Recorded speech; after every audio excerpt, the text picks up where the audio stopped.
yesterday I found out about 90,000 claims that have been held up are going to be paid out, only after my photographer randomly saw it on Twitter. The comms team that you just talked about puts out bits and pieces of information if you know to ask for it. There are Facebook support groups for people to try and get a nugget or a kernel of information about DES from the lucky few who are actually able to get through. That is how poorly DES communicates with your constituents.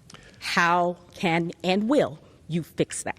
That's how my exchange with Governor Ducey began on Thursday. So many of us here at ABC 15 and media outlets across the valley send DES email after email trying to get your questions answered. But instead of sharing this huge news about 90,000 claims being paid this week, they held it. Turns out that DES had that information since Tuesday, but decided to keep it until Wednesday and to only give it to one media outlet at the time. Maybe you would see it, but maybe you wouldn't. It's another example of how DES operates, and more importantly, how they treat you. And we asked Governor Ducey to answer for it.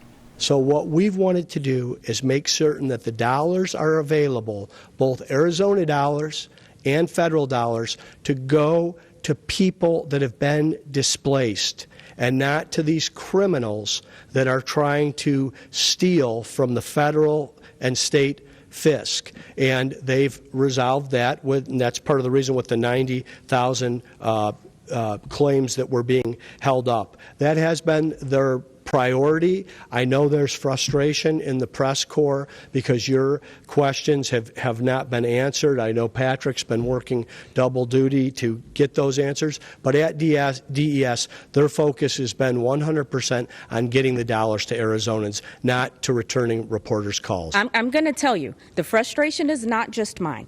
There are hundreds of thousands of Arizonans. I get hundreds of emails every single day. And it's not just about fraud. It is about anything you can imagine. And I would bet that if someone were here from DES to answer these questions that I'm sure all of us are getting, that would be eliminated. We can make that happen. Courtney Holmes, ABC 15, Arizona.